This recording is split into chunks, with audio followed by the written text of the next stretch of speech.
I should have trusted my instincts the moment she placed the plate in front of me. The dining room shimmered under the golden chandelier, the long mahogany table adorned with elegant porcelain dishes and crystal glasses filled with aged wine. My mother-in-law Eleanor sat at the head of the table, her expression unreadable as she gestured toward my plate with a slight expectant smile. "This," she announced, "is a recipe I learned from a Michelin-starred chef. Something special, just for you."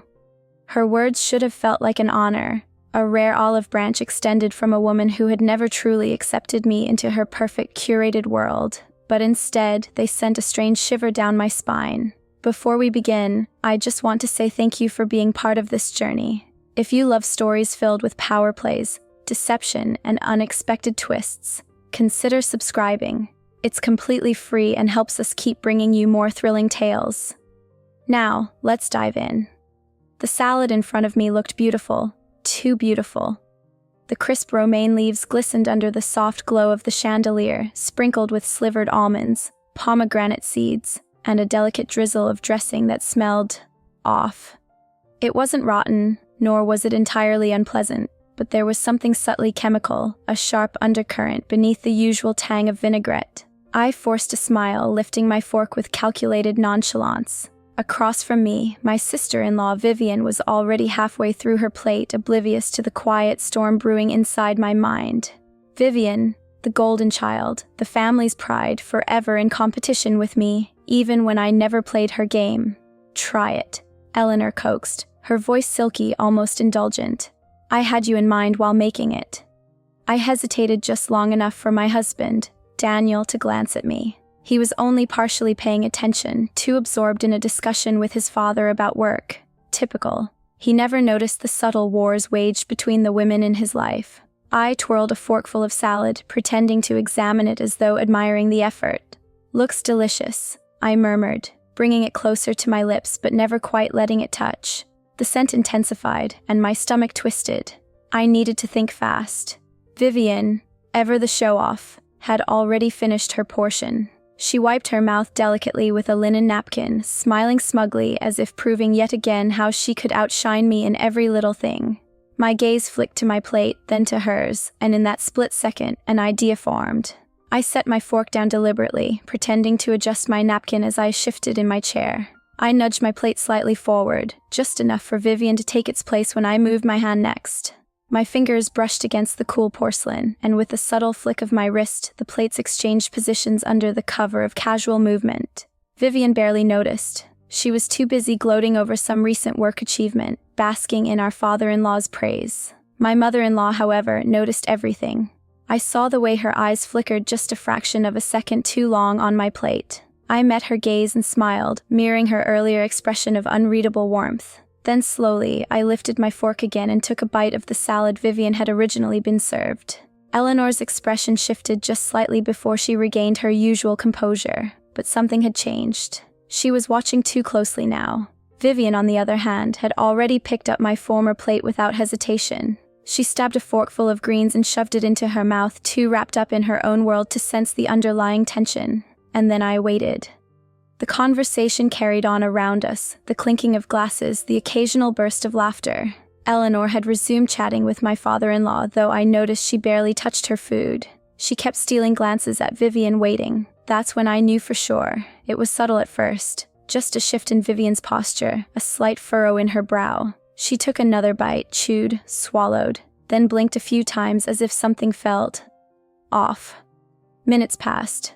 My stomach churned, but not from what I'd eaten, from anticipation, from the realization that I had been right all along. Vivian coughed once, clearing her throat, then again, more forcefully. Daniel turned to her, mildly concerned. "You okay?" She nodded quickly. "Yeah, just dry. Spices or something." But there was a tightness in her voice, something unnatural. Her hands trembled slightly as she reached for her water. Eleanor's fingers curled around her wine glass, her grip tightening. "Are you sure, dear? You look a little pale." And there was the confirmation I needed. Something was wrong with that salad. Something meant for me. Vivian shook her head, but I could see the change spreading. Her breathing grew heavier, her movements slower. She swallowed hard, shifting uncomfortably in her seat. The once effortless smugness had drained from her face, replaced by unease. And still, Eleanor said nothing. She simply watched. I pressed my napkin to my lips, suppressing a smirk. I should have felt guilty, but I didn't. Not even a little. Because now, Eleanor didn't just have to deal with her failed attempt at whatever she had planned for me. Now, she had to face the consequences of her actions, except those consequences had landed squarely on her favored daughter. Daniel finally noticed something was off. "Vi, you don't look great."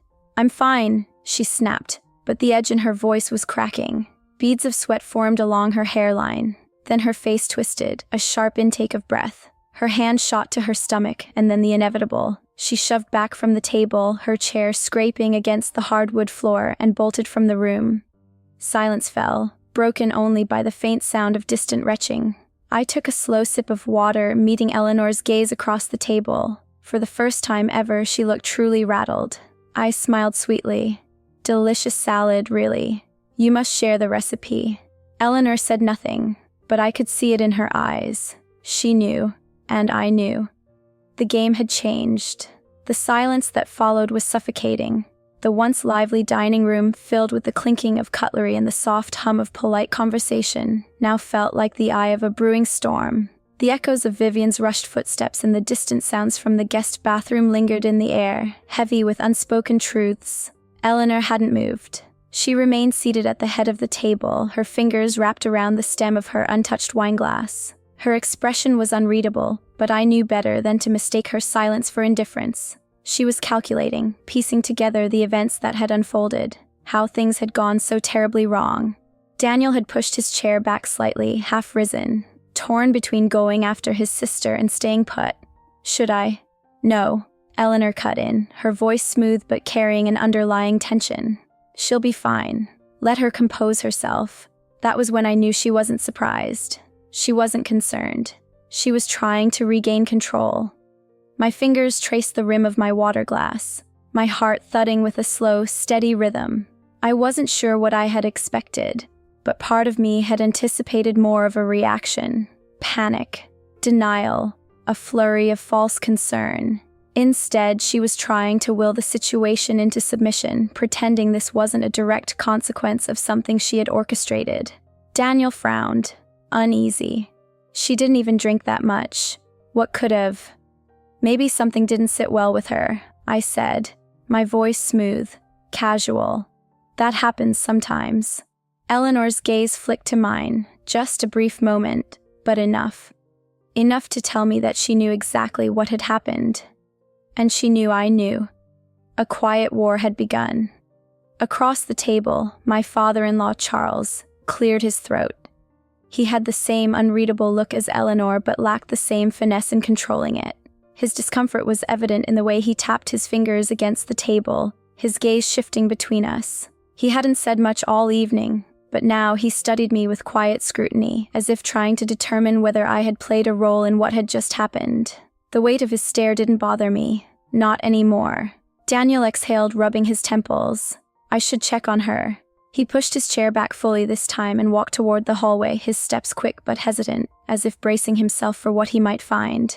The moment he disappeared, Eleanor finally placed her wineglass down. The sound was deliberate, a quiet command that demanded my attention. Her lips curved into a small, controlled smile. "You enjoyed the salad." My stomach twisted, but I forced myself to match her energy, to play along in this new, unspoken game. I leaned back slightly, fingers laced together, and nodded.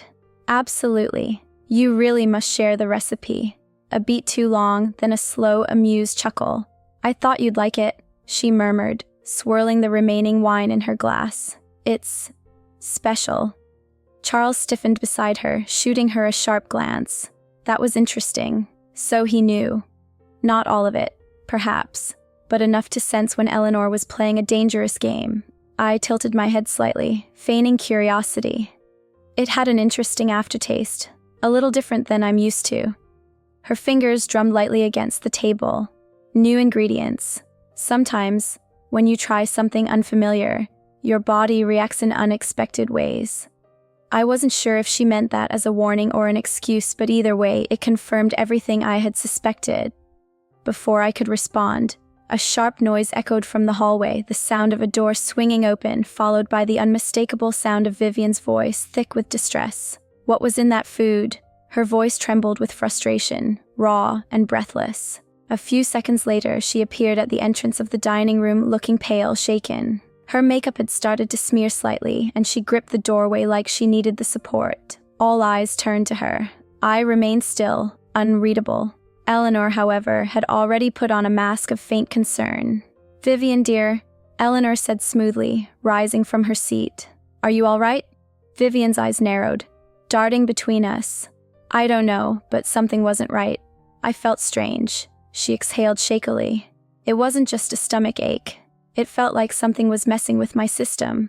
My heart was racing. My hands went numb." A thick silence settled over the room. I let the moment stretch, allowing the weight of her words to linger. Then I looked at Eleanor and waited. For the briefest second, something flickered across her expression, something dangerously close to irritation. But she recovered too quickly, stepping forward with well-practiced grace, her voice laced with gentle concern. "I can't imagine what could have caused that," she said, placing a hand on Vivian's arm. The gesture felt too rehearsed to be comforting. "Maybe an allergic reaction." Vivian shook her head. "I don't have allergies." "Well," Charles interjected, his voice firmer now, more authoritative. "Perhaps it's best we have someone look at you, just in case." Vivian hesitated, and for a moment, I thought she might let it go. She had spent her entire life trusting her mother without question. Even now, despite everything, she wanted to believe there was a reasonable explanation. But something about tonight had shifted. Something in her gut was telling her she had been used. The realization was slow, creeping, but it was there. She turned to me suddenly, her sharp eyes locking onto mine. "Did you feel anything?" I held her gaze and then smiled. "No," I said softly. "I feel perfectly fine." The room tensed. Eleanor's nails pressed into the fabric of her dress. Charles shifted uncomfortably. Vivian's lips parted slightly, as if she was just beginning to understand. Eleanor spoke before she could finish the thought. "Darling, you need to rest. Perhaps a little fresh air would help." The urgency in her tone was subtle but present. She needed Vivian away from the conversation before the pieces fully connected. Daniel returned then, stepping back into the room. His eyes immediately found his sister, concern still evident on his face. "Are you okay?" Vivian hesitated, glancing at me again, then slowly nodded. "Yeah, I think I just need a moment." Daniel sighed in relief, wrapping an arm around her shoulder. "Come on, let's get you some water." As they exited, I turned back to Eleanor, whose carefully composed expression had cracked slightly at the edges. She exhaled softly, shaking her head with a tight smile. "You're smarter than I gave you credit for." I tilted my head, feigning innocence. "I have no idea what you mean." Charles stood abruptly. "Eleanor, a word." She sighed, rubbing her temple, but followed him toward the hallway without another glance in my direction. As soon as they disappeared, I picked up my napkin, dabbing at my lips. The battle lines had been drawn, and Eleanor knew she had lost the first round. The moment Eleanor and Charles disappeared down the hallway, the air in the dining room shifted. It was subtle, almost imperceptible, but I felt it. The lingering tension of a battlefield right after the first shot had been fired. I glanced at the doorway where they had vanished, my fingers tapping lightly against the polished wood of the table. I could hear their voices in the distance, hushed but heated. Charles wasn't pleased. That much was clear. Good. A part of me wanted to follow, to press my ear against the wall and hear the inevitable fallout. But I had played my part well tonight. Now it was time to let the consequences unfold naturally. I turned my gaze toward the last person still at the table, Daniel. He was standing by the hallway, his hands on his hips, his brow furrowed in thought. He had been quiet for too long, letting everyone else speak, watching instead of acting. But now, as his gaze flickered to me, I saw something new. Suspicion. "That was strange," he said finally, his voice low. I raised an eyebrow, feigning innocence. "What was?" He exhaled, shaking his head. "Vivian. The way she reacted." I shrugged, leaning back in my chair. Maybe she really did have a bad reaction to something. It happens. His jaw tightened. "But you ate the same thing." A small smile tugged at the corner of my lips. "Did I?" His eyes narrowed just slightly. He wasn't stupid. No, Daniel was many things, passive, oblivious at times, but not stupid. The problem was, he had spent his entire life trusting his mother, never questioning her motives. And now, that blind trust was being tested in a way he wasn't ready for. I watched as he tried to make sense of it all, as the pieces tried to click into place. But he hesitated, because if he admitted something was wrong, then he had to accept the possibility that his mother wasn't the person he had always believed her to be. And that was too much for him to process. So instead, he ran a hand through his hair, sighing. I should check on Vivian. I nodded, watching as he walked away, disappearing down the same hallway where Eleanor and Charles had gone moments earlier. And just like that, I was alone for the first time that evening. I let my shoulders relax, my mask slipping just slightly. The adrenaline was still there, humming beneath my skin, but I had won this round. Still, I knew better than to celebrate too soon, because Eleanor wasn't the type to let a loss go unanswered. I reached for my glass of water, taking a slow sip, when a movement at the edge of my vision caught my attention. A maid, quiet and unassuming, was clearing the table with practiced efficiency. She had been invisible all evening, blending into the background as Eleanor's household staff always did. But now, as she gathered the plates, I noticed something strange. She wasn't just clearing them, she was inspecting them. My breath stilled. She picked up the plate that had originally been meant for me, the one Vivian had eaten from, and examined it closely, her eyes sharp. Then, as if sensing my gaze, she glanced up, meeting my eyes for the briefest second before quickly looking away. I set my glass down, smoothing out my dress as I stood. I made my way toward her slowly, deliberately. She stiffened as I approached, keeping her head slightly lowered, her movements just a little too cautious. When I stopped beside her, I spoke softly. "Did you notice something?" She hesitated, a pause so brief that most people wouldn't have caught it. But I did. Then, without looking up, she murmured, "I only do as I'm told, ma'am." The response was safe, but it wasn't a denial. I studied her for a moment longer before giving her a small nod. Of course. Then, without another word, I turned and left the dining room, heading toward the hallway where the rest of the family had disappeared. I wasn't done playing this game yet. As I walked past the grand staircase, I could hear Eleanor's voice, sharp and clipped. "You should have been more careful. You're getting reckless." Charles sounded exasperated. "You were the one who insisted on it tonight. What were you thinking?" "I was thinking," she hissed, "that she needs to understand her place." I stopped just before the doorway, hidden from view, my pulse quickening. Charles sighed. "And what place is that, Eleanor?" "Daniel's wife. You can't keep treating her like what?" she snapped. "Like an outsider, because that's what she is." My fingers curled into my palm. Charles hesitated. "Eleanor, we agreed." "No," she cut in, her voice colder now. "You agreed. I never did. I will not sit by and watch some girl come in and dismantle everything we built. Not after everything we sacrificed." Silence. Then Charles spoke, lower this time. "You need to be careful. She's not as naive as you think." Eleanor scoffed. "She's predictable. She's emotional. She'll slip up sooner or later." I smiled. "Eleanor, you have no idea." I took a step forward, deliberately making my presence known this time. The moment I turned the corner, Eleanor's expression shifted instantly, morphing into something neutral, almost pleasant. "Ah, dear," she said smoothly. "I was just about to come find you." I smiled back, tilting my head slightly. "Oh, something you wanted to discuss?" She studied me for a moment, then let out a soft chuckle. "You're sharper than I gave you credit for." I took a step closer. "And you're more predictable than I thought." Her smile twitched. Charles glanced between us, looking exhausted. "Enough. Whatever this is, it ends tonight." Eleanor didn't look at him. She was too busy watching me now, her gaze calculating. "You think you've won something," she murmured, "but this isn't over." I met her gaze without flinching. "I know." And that was the truth. Because for all the satisfaction I had gained tonight, I knew one thing for certain. Eleanor wasn't done playing. And neither was I. Eleanor's words echoed in my mind long after I left the hallway. "This isn't over."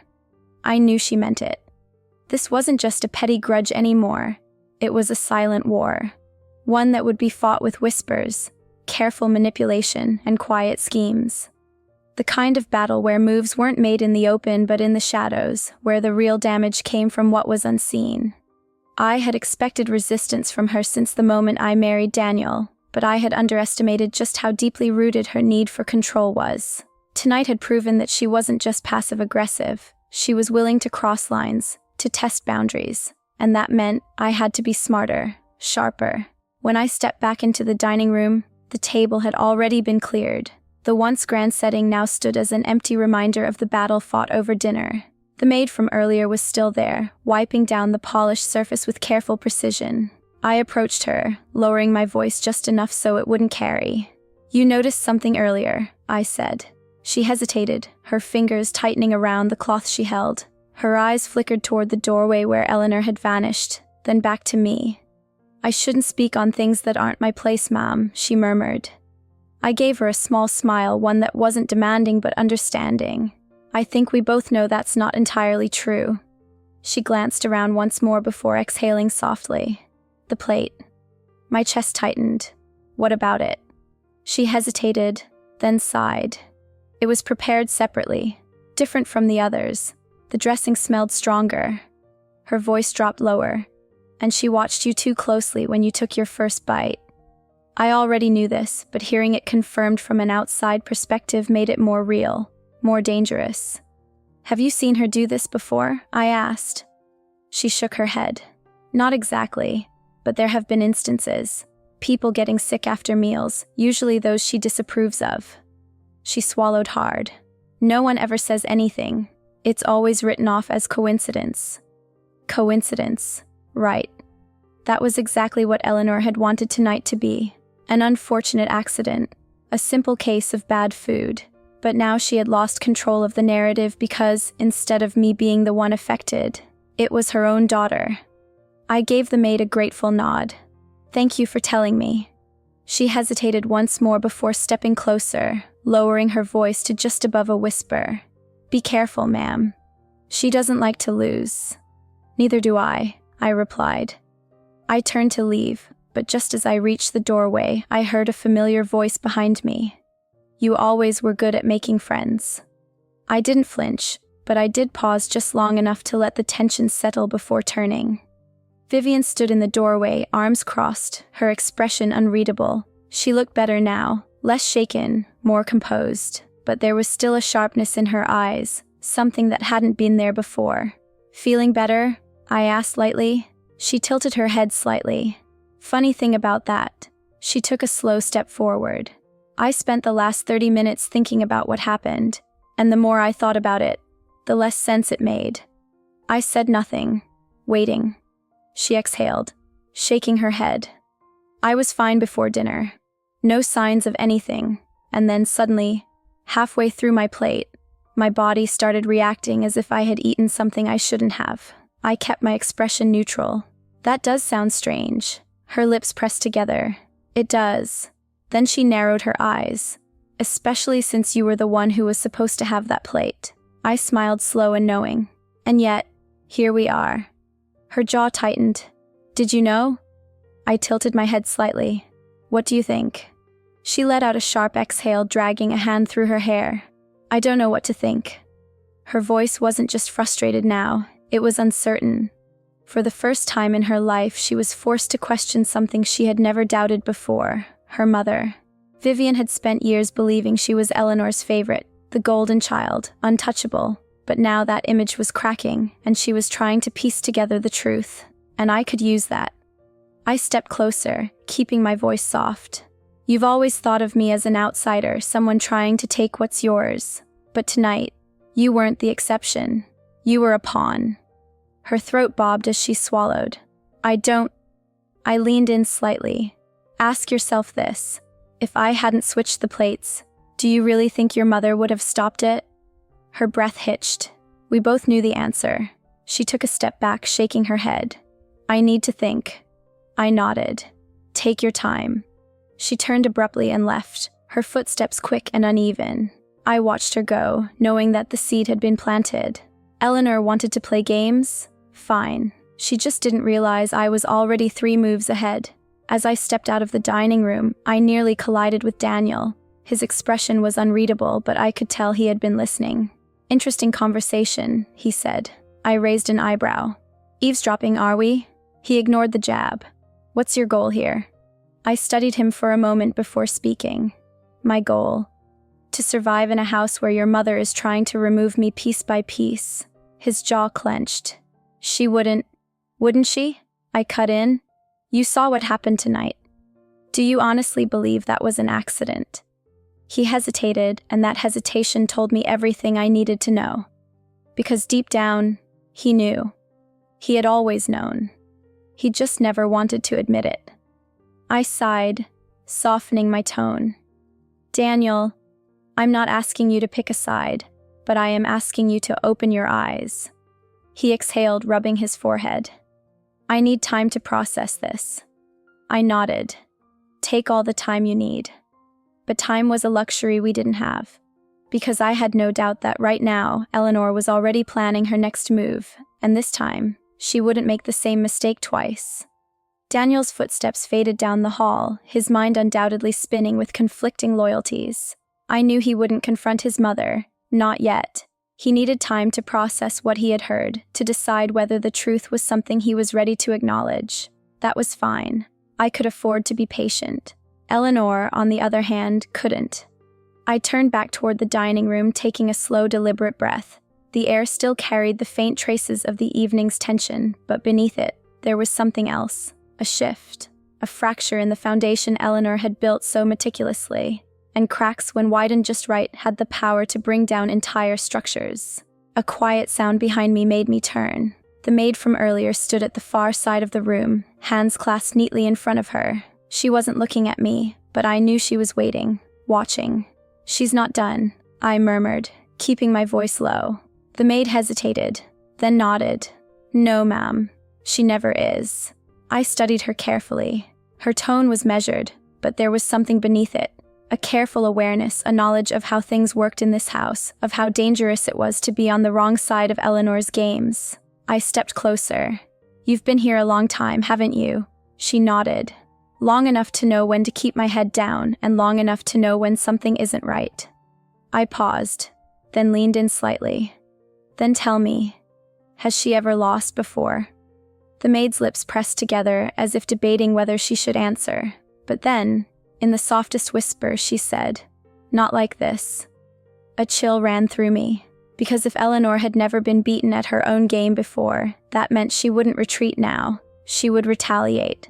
And this time, she wouldn't just be watching from a distance. She would be coming straight for me. I exhaled slowly. "Then, I suppose I should prepare." The maid hesitated, then, with a quiet glance toward the hallway, murmured, "Be careful, ma'am." "She doesn't like when things don't go her way." "Neither do I replied. As I made my way upstairs, my mind raced through the possibilities. Eleanor had taken a calculated risk tonight, assuming she could manipulate me into being just another casualty of her control. But she had underestimated one crucial detail. I wasn't afraid of her. She thrived on intimidation, on weaving traps so delicately that people barely realized they had walked into them. But what happened when the prey knew they were being hunted? I stepped into my bedroom, closing the door behind me. The room was dimly lit, the city skyline glowing beyond the large windows. My reflection stared back at me in the glass, calm, composed. But beneath that, a fire burned. I needed to be one step ahead. If Eleanor was planning something, I had to make sure she was the one caught in the web, not me. A quiet knock at the door made me turn. Vivian. She stood at the threshold, arms crossed, her face a mask of stubborn defiance, but there was something else there too. Uncertainty. I gestured for her to enter. She hesitated, then stepped inside, closing the door behind her. For a moment, neither of us spoke. Then she exhaled sharply. "I need to know the truth." I folded my arms. "Which truth?" "There are so many to choose from." She shot me a sharp glare. "Did you switch the plates on purpose?" I held her gaze, letting the silence stretch. Then finally, I said, "Yes." She inhaled sharply, but she didn't look as angry as I expected, just shaken. She paced the room once, then turned back to me. "And you think You think Mom did something to it? I watched her carefully. This was the moment that would decide everything. If she believed me, Eleanor would lose one of her strongest pieces. If she didn't, I would be on my own. So I spoke plainly. I don't think Vivian. I know. Her face twisted, torn between denial and realization. Why? She whispered. Why would she do that? I sighed. Because she doesn't see me as family. She sees me as an outsider, a threat, and she wanted to remind me of my place. Vivian swallowed hard, shaking her head. That doesn't make sense. She's controlling, yes. She wants things done her way, but she wouldn't. I raised an eyebrow. She faltered, because deep down, she knew. She had seen it before, even if she had never wanted to admit it. The way Eleanor manipulated situations, twisted conversations to suit her needs. The way she always managed to make herself the victim, no matter how many people she stepped on in the process. Vivian collapsed onto the edge of the bed, rubbing her temples. This is insane. I sat beside her. It's reality. She exhaled, shaking her head. What are you going to do? I looked at her carefully. That depends. She frowned. On what? I leaned forward slightly. On whether you want to keep being a pawn in her game, or whether you're ready to start playing for yourself. Vivian's eyes widened slightly. I could see the gears turning in her head, the years of blind loyalty warring with the new, uncomfortable truth settling in her gut. She had spent her whole life in Eleanor's shadow, believing she was untouchable, but now she was starting to see the truth, and the truth was dangerous. Finally, after a long silence, she whispered, "What do you need me to do?" A slow smile spread across my lips. The real game was about to begin. I stood, walking toward the window, staring out at the city below. The lights flickered in the distance, countless stories playing out behind closed doors. But in this house, in this moment, only one story mattered. Eleanor had set the first trap, but now it was my turn to lay one of my own. And this time, I wasn't going to miss. Vivian's words lingered in the air, a quiet but powerful declaration. What do you need me to do? It was the moment I had been waiting for. The moment Eleanor's perfect kingdom began to crack from the inside. She had spent years molding her daughter into a mirror of herself, composed, obedient, untouchable. But now, for the first time, Vivian was looking beyond the carefully constructed reality she had always known. I turned to face her, watching as she toyed with the hem of her sleeve, her nails tapping rhythmically against the fabric. She was nervous, unsettled, and that was good. Fear made people careful, but doubt made them dangerous. You don't have to do anything, I said, my voice calm. Not yet. She frowned. Then why ask? Because I needed to know if you were ready. Her lips parted as if to protest, but then she hesitated. Finally, she exhaled, her shoulders dropping slightly. And what if I am? A slow, knowing smile spread across my face. Then watch, I murmured. And wait. Vivian's hesitation was still there, but the seed had been planted. That was all I needed. That night, as I lay in bed beside Daniel, I couldn't sleep. His breathing was steady, his arm draped loosely over my waist, but his body was tense. Even in sleep, I knew his mind was still tangled in the events of the evening, in the slow realization that his mother was not the woman he had always believed her to be. I stared at the ceiling, my thoughts racing. Eleanor was planning her next move. Of that, I had no doubt. She had underestimated me once, and that was her mistake, but she wouldn't make the same error twice. No, this time, she would come for me directly, and I needed to be ready. The morning came too quickly. Sunlight filtered through the curtains in soft golden rays, casting patterns on the bedroom walls. I could hear the faint sounds of the house waking up. Distant footsteps, quiet voices, the hum of activity in the kitchen.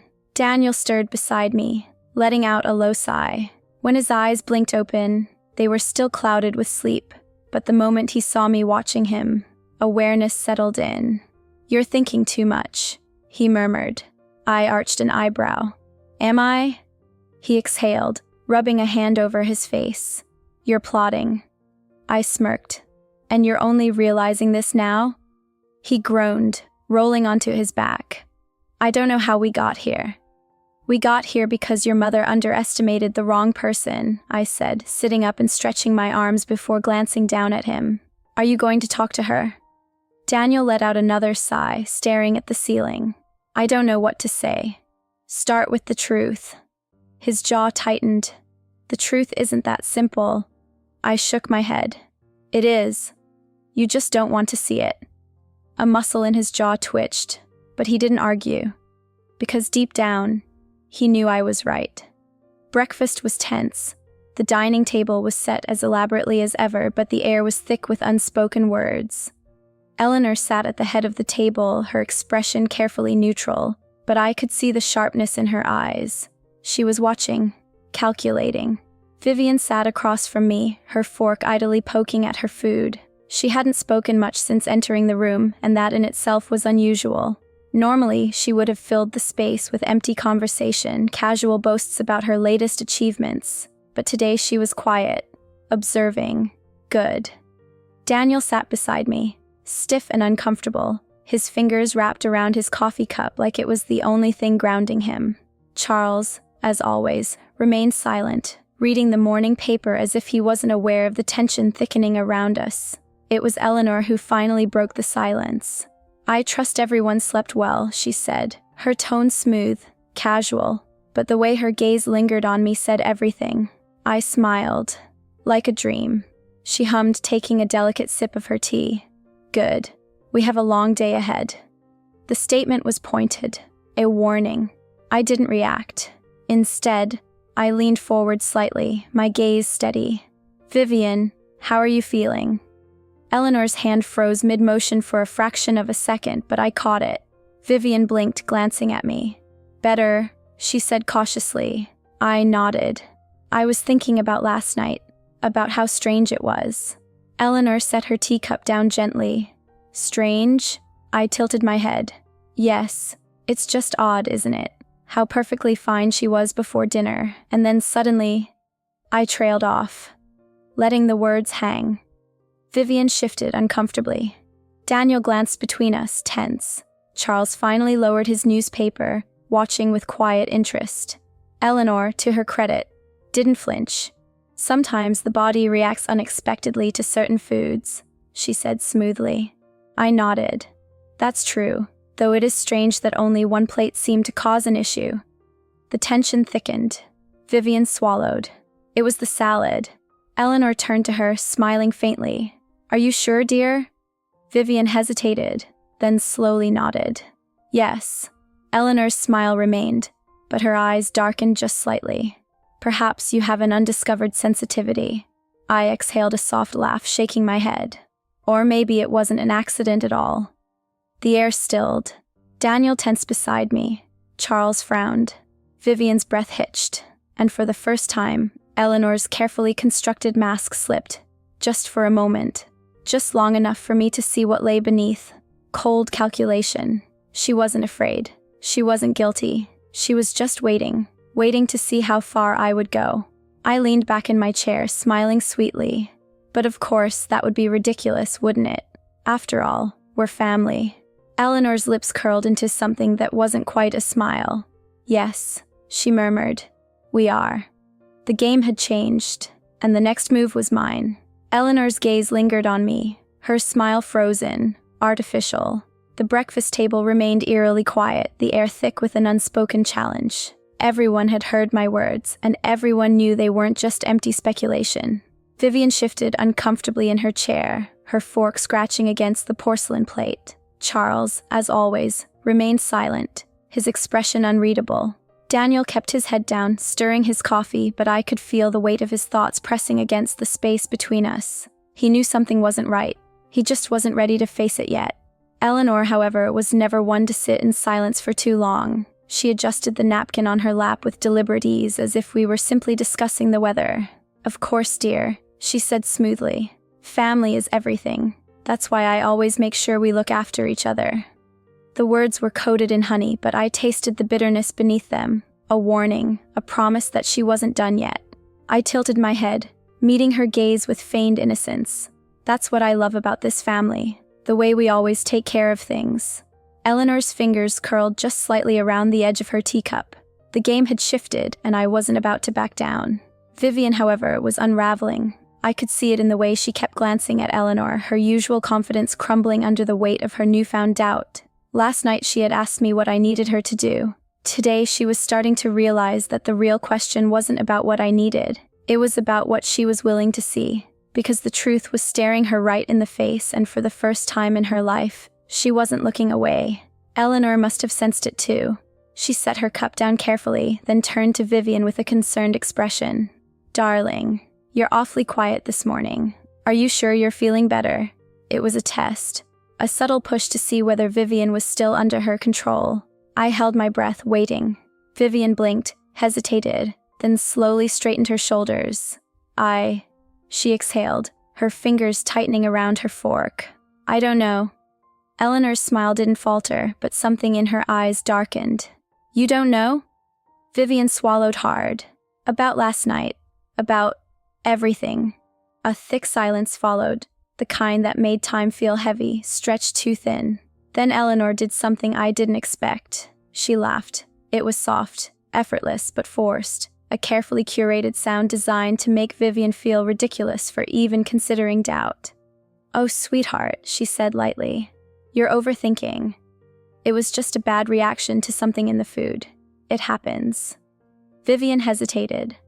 I saw the internal battle play out in real time, the part of her that had always trusted her mother warring with the new creeping suspicion that maybe, just maybe, that trust had been misplaced. I needed to act. I leaned forward slightly, keeping my voice gentle. "Vivian, do you really believe that?" Eleanor's gaze snapped to me, sharp as glass. Vivian looked down at her plate. "I don't know what to believe anymore." And there it was, the first domino. Eleanor's fingers twitched, just barely, but I saw it. She wasn't used to losing control of the narrative. She turned back to Vivian, her voice a perfect balance of warmth and authority. "Sweetheart, you're exhausted. You've been under a lot of stress lately. Maybe that's why you're feeling so unsure." It was a carefully laid trap.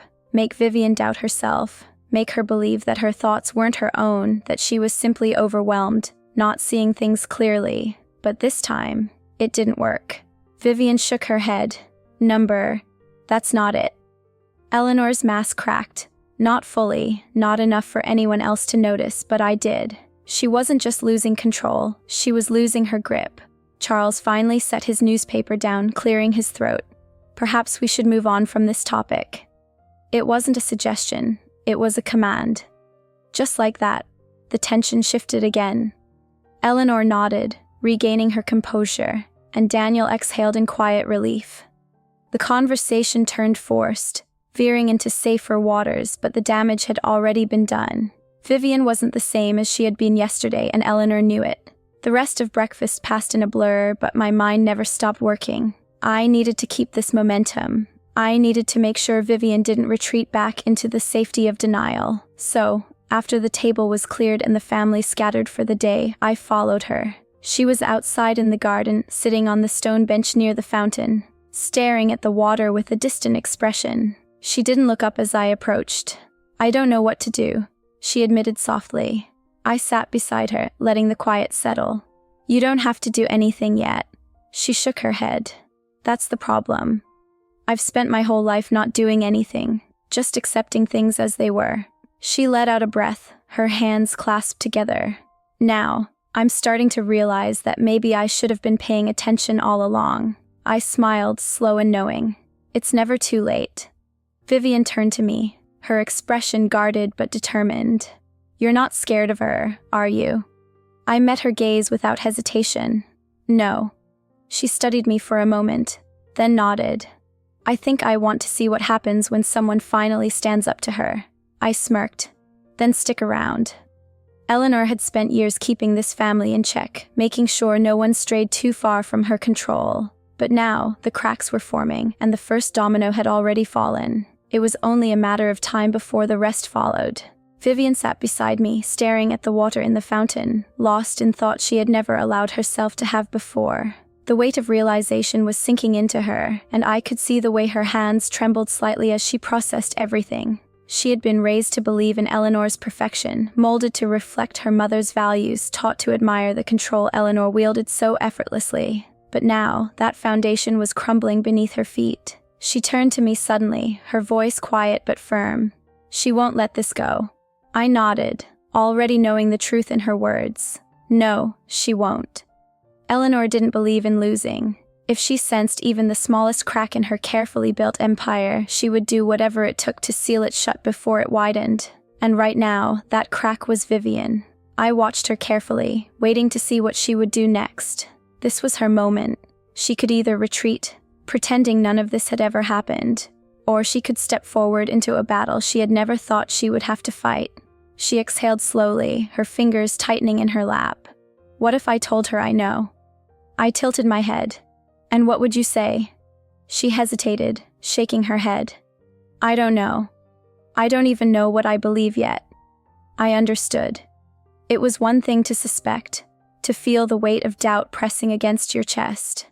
It was another thing entirely to say the words out loud, to accept that the person you had trusted your entire life wasn't who you thought they were. I reached out, placing a hand on her arm. "Then don't rush. She'll come to you first. Let her show you who she really is."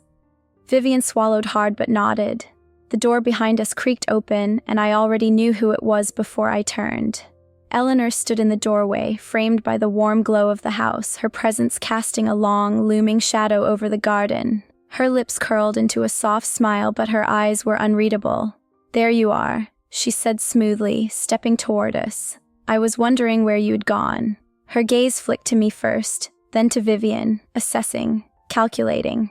Vivian sat up straighter, her shoulders tense. "Just getting some air." Eleanor hummed, her expression shifting just slightly. "Good. You had me worried earlier." She reached out, brushing a hand over Vivian's shoulder in an affectionate gesture that felt more like possession than care. "I was thinking we should have a little talk. Just the two of us." Vivian hesitated, and I saw the moment of uncertainty flicker across her face. She wasn't ready, not yet. Eleanor noticed it too. She smiled gently. "You know you can always talk to me, darling." Vivian inhaled deeply, then nodded. "Okay." I let my hand drop from her arm, giving her a reassuring glance before she stood and followed Eleanor back into the house. I didn't move, didn't call after her. This was her battle now, but I had no doubt that Eleanor was about to remind her just how dangerous it was to doubt the queen. I waited, my fingers tracing patterns on the stone bench, my mind racing through the possibilities. I wanted to believe that Vivian would hold her ground, that she wouldn't fold under the weight of Eleanor's carefully crafted words. But I also knew how powerful Eleanor's influence was. She could weave a story so intricate that even the person experiencing it would begin to question their own reality. Minutes passed, then an hour. I stood, pacing near the fountain, my ears straining for any sound, any indication of how the conversation was going. But the house was silent, too silent. When the door finally opened again, I turned quickly, my stomach tightening. Vivian stepped out alone, her face pale, her hands clenched at her sides. I took a cautious step forward. "Vivian?" She stopped, exhaling shakily. She knew. A chill ran down my spine. "What do you mean?" She looked up at me, her eyes filled with something that wasn't quite fear but wasn't far from it either. She knew we were talking. She knew I was doubting her. My blood ran cold. Of course, she knew. Eleanor was always listening, always watching. There was no such thing as privacy in this house, no conversation that went unheard. She had been waiting for Vivian to slip, to show the first sign of weakness. And now, she had. I took another step closer. What did she say? Vivian let out a humorless laugh. That I was being manipulated. That you were the one trying to turn me against her. That you've been planning this from the moment you married Daniel. I clenched my jaw, my heart hammering against my ribs. "And do you believe her?" She hesitated. The silence stretched too long. Then finally, she shook her head. "Number." But she almost convinced me. That was the terrifying part. Eleanor didn't need the truth to be on her side. She just needed enough doubt to take root. Because once it did, she could twist it, reshape it into something that fit her narrative. I swallowed hard. What else did she say? Vivian hesitated again, then sighed. that I need to be careful who I trust, that she only wants what's best for the family. She looked up, something unreadable flickering in her expression, and that she's going to fix everything. My stomach twisted. That wasn't a reassurance, that was a threat. Eleanor wasn't just planning to regain control, she was planning to erase any trace that she had ever lost it in the first place. I exhaled slowly, steadying myself. Then we don't have much time. Vivian frowned. For what? I met her gaze, my voice firm. To make sure she's the one who falls first. She stared at me for a long moment, her breath coming unevenly. Then slowly, she nodded. The crack in Eleanor's crown had deepened, and now all it would take was one final push to bring her empire crumbling down. Vivian's nod solidified something between us, a silent pact, a mutual understanding that we were no longer just reacting to Eleanor's control. We were preparing to dismantle it. But knowing we needed to act was one thing. Deciding how was another. I could see the internal war still raging in Vivian. Her entire life had been shaped by Eleanor's hands, sculpted into the perfect daughter, the loyal pawn. And now she was being asked to betray the woman who had built her. It wasn't an easy thing to undo, even when the truth was staring her in the face. I kept my voice steady, careful. If she's planning to fix things, that means she already has something in motion. Vivian exhaled sharply. She does. I stiffened. What is it? She hesitated, rubbing her arms like she was cold. She's going to get rid of you. The words settled in the air like a drop of ink in water, dark and spreading. I had expected as much, but hearing it confirmed sent an electric current of adrenaline through me. I took a slow breath. How? Vivian shook her head. I don't know the details, but she was calm when she said it. Too calm, like she's already set the pieces in place. That was what made Eleanor dangerous. She never acted impulsively. Every move was calculated, every detail ironed out long before anyone else even realized a game was being played. And if she had reached the stage where she was openly telling Vivian about her plans, it meant she was close to executing them. I swallowed the unease rising in my throat and forced a small, sharp smile. Then, we'll just have to act first. Vivian's expression flickered with uncertainty. How? She controls everything. I tilted my head. No, she doesn't. Her brow furrowed. She controls what people see, I clarified. But people like her, they always have secrets. And secrets have a way of unraveling when you pull the right thread.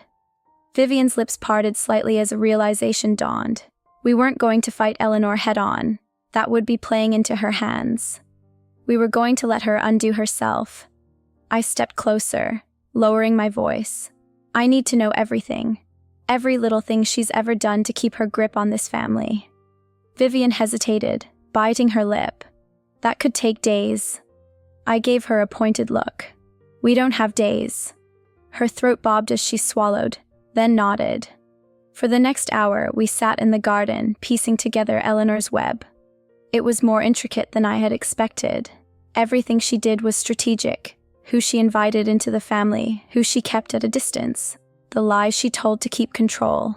She had manipulated not just Vivian but Daniel, Charles, even the staff, ensuring that no one questioned her authority. Vivian hesitated, her fingers gripping the edge of the bench.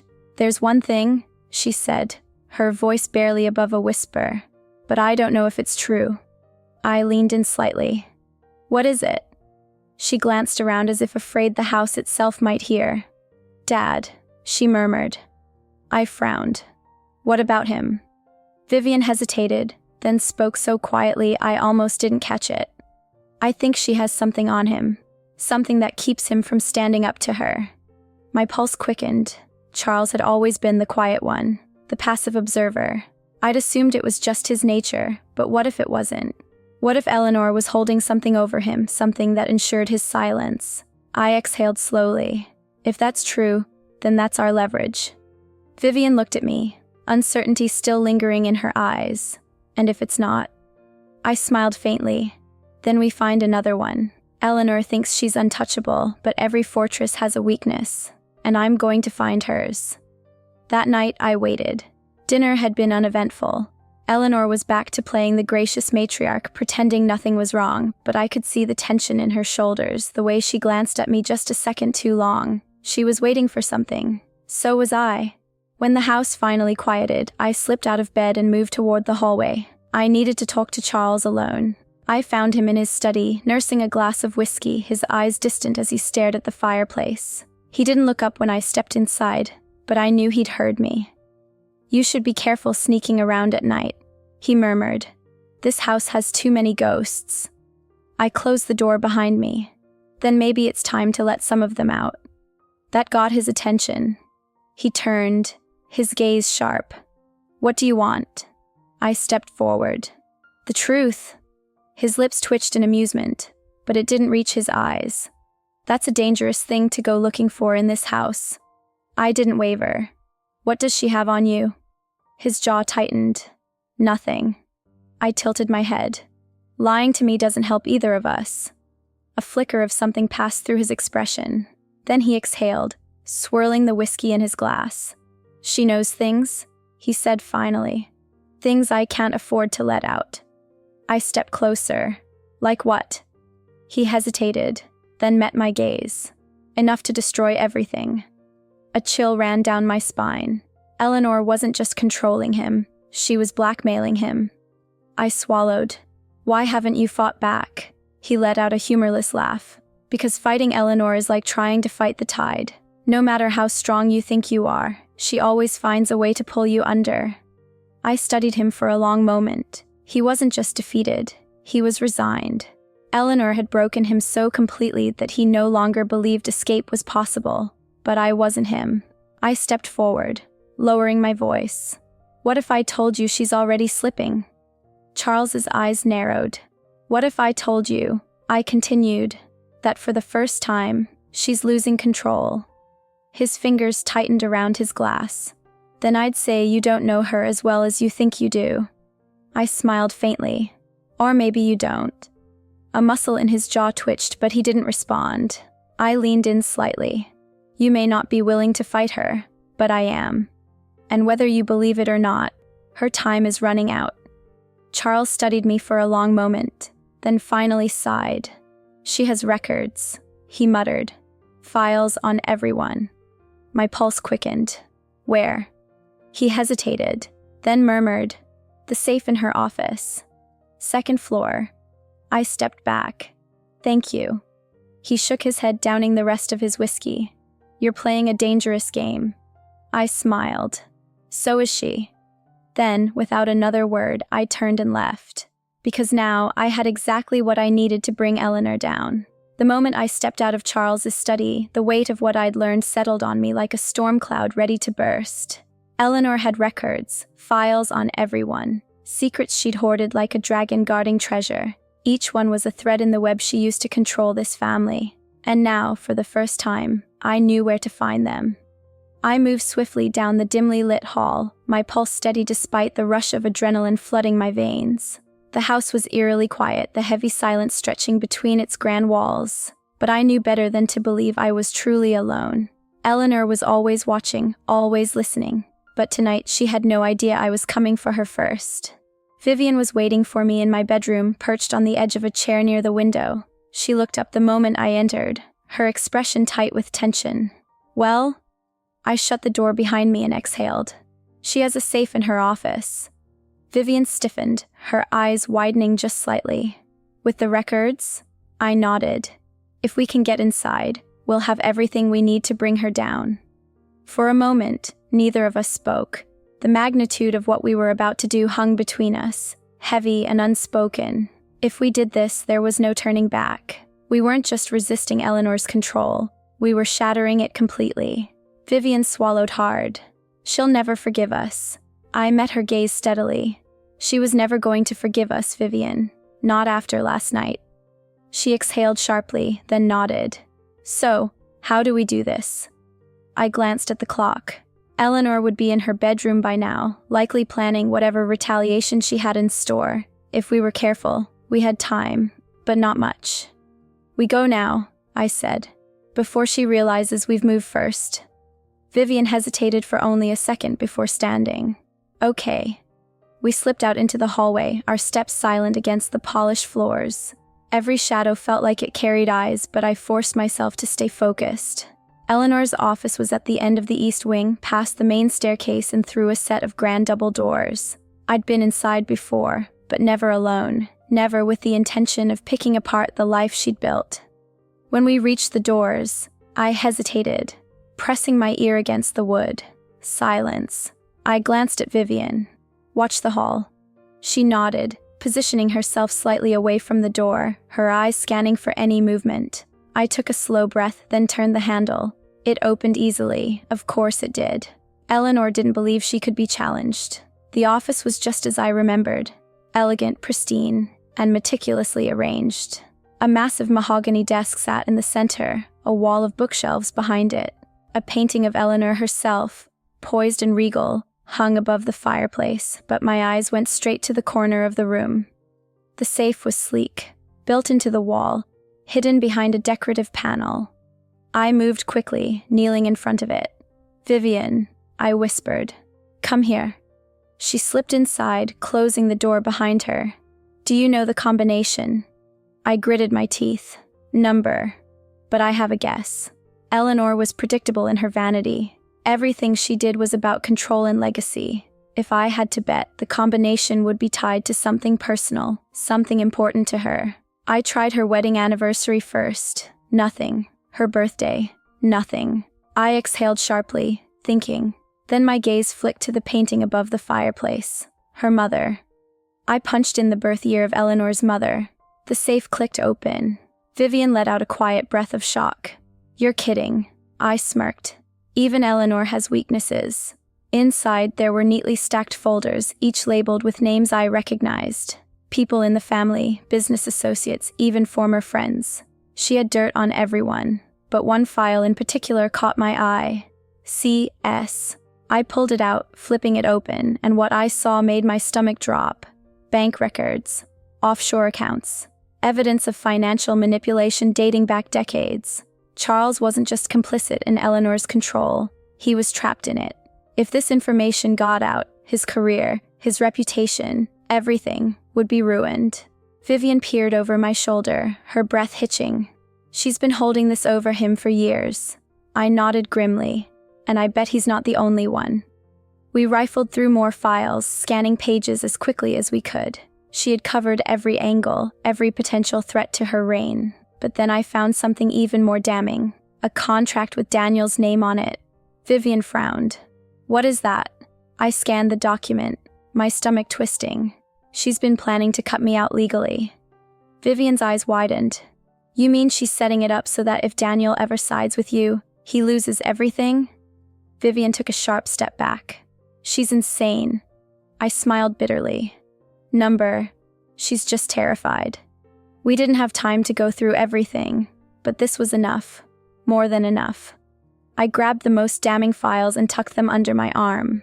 "We need to go." Vivian nodded quickly, but just as we turned, the door creaked open. Eleanor stood there. She was calm. Too calm. Her eyes flicked to the open safe, then to the files in my hands, and she smiled. "I was wondering when you'd finally grow bold enough to try," she murmured. Vivian tensed beside me, her breath shaky, but I held Eleanor's gaze steady and unflinching. "I was just cleaning up," I said lightly, "since you seem to be making a mess of things." Eleanor chuckled, stepping further inside and closing the door behind her. "You think you've won something here?" I lifted the file. "I think I have more than enough to make sure you don't." For the first time, something flickered across her expression, the smallest crack. She exhaled, tilting her head. "You don't understand the game you're playing." I stepped forward. "Oh, I do. And I just changed the rules." Her lips pressed together, the mask slipping slightly. "You think you can break me?" I smiled, slow and knowing. "Number. You're going to do that yourself." The tension in the room was suffocating, the weight of years of manipulation pressing against the walls. But I had the upper hand now, because Eleanor wasn't in control anymore. I was. And this was the beginning of the end for her.